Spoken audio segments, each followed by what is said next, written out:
Бишкекте 34 жаштагы аялды жана 4 жашар уулун унаа коюп кетип каза болду. Кырсык 1-июнда болжол менен түнкү саат 23:00 болгон. Кырсык болгон жерден айдоочу качып кеткен. 34 жаштагы аял окуя болгон жерде жан берген. Ал эми уулу ооруканада каза болду. 19 жаштагы айдоочу кайра күнөөнү мойнуна алып кайтып келген. Бардык материалдар шаардык ички иштер башкармалыгынын тергөө кызматына өткөрүлүп берилди деп билдиришти башкармалыктан.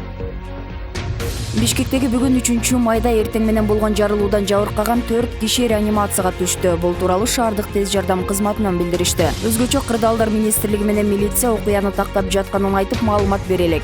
Ал эми Лев Толстой менен Логвиненко көчөлөрүнүн кесилишинен саат 9:00 чамасында катуу үн угулганы да айтылды.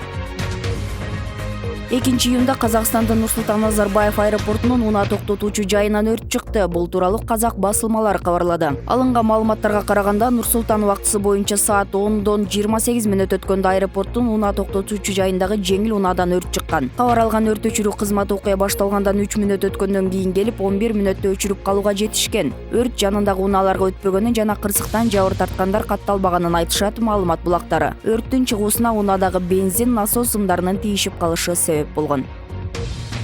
Эл аралык издөөдө жүргөн Түркиянын жараны Кыргызстандан кармалды. Бул тууралуу Ички иштер министрлигинин маалымат кызматы кабарлады. Мекеменин айтымында Түркия жараны Кыргызстандын аймагында жашырынып жүргөнү, жасалма документтер менен Европа өлкөлөрүнө чыгууга аракет жасаганы тууралуу милицияга маалымат түшкөн. Ыкчам аракетке өткөн Ички иштер министрлигинин экстремизм жана мыйзамсыз миграцияга каршы күрөшүү кызматы эл аралык издөөдө жүргөн 35 жаштагы Түркия жаранын Бишкек шаарынан колго түшүргөн. Шектүү Бишкек шаардык милициясынын номер 1 убактылуу кармоочу жайына киргизилди.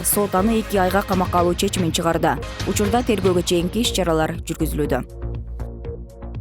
Ош облусунун Өзгөн шаарында дүкөндөрдөн акчаларды жана товарларды уурдоого шектелген жаран кармалды. Бул тууралуу облустук милициянын маалымат кызматы кабарлады. Буга чейин милицияга акчалары, товарлары уурдалгандардан көптөгөн кайрылуулар болгон. Мындан улам ыкчам издөө иштери жүргүзүлүп, райондун Жылалды айылынын 22 жаштагы тургуну шектүү катары кармалган. Учурда Ош шаарындагы убактылуу кармоочу жайга киргизилген. Шектүү жалпысынан 135 000 сомдон ашык акча жана товарларды уурдаганы айтылууда. Бул окуя кылмыштар менен жоруктардын бирдиктүү реестрине катталып, сотко чейин өндүрүшкө алынган.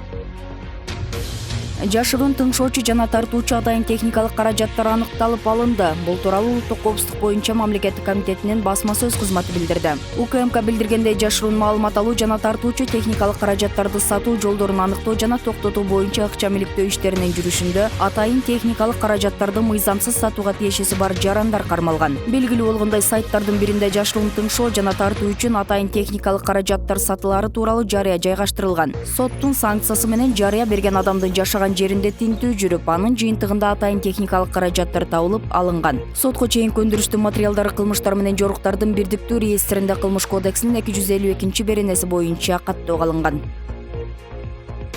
Премьер-министр Мухаммедкалый Абылгазыев Бишкектеги Муса Жангазыев атындагы Кыргыз мамлекеттик куурчак театрына 100 000 сомдук сертификат тапшырды. Ал кечээ балдарды коргоо күнүндө аталган театрга барып, жаш жеткинчектер менен биргеликте Туулган күн спектаклин көрүшкөн. Бул тууралуу өкмөттүн маалыматтык камсыздоо бөлүмү кабарлады. Өкмөт башчы балдарды майрамы менен куттуктап, ар бир ата-эне үчүн балдардан маанилүү эч нерсе жок экенин белгилеген. Биз силердин жашооңор бакытка толуп турушун каалайбыз. Дайыма жүзүңөрдө жылмаюу болуп, жакындарыңардын жылуулугу жана камкордугу курчап турушуна тилектешпиз. Бул мамлекеттин маанилүү милдеттеринин бири, деди Мухаммедкалый Абылгазыев. Өкмөт башчыны ЮНИСЕФ уюмунун өкүлү Юкия Макуо коштоп жүрдү. Премьер-министр Мухаммедкалый Абылгазыев Куурчак театрынын директору Ботпай Куланбаевга 100 000 сомдук сертификат тапшырды. Балдарды коргоо күнүнүн урматына балдар дагы өкмөттүн атынан белектерди алышты.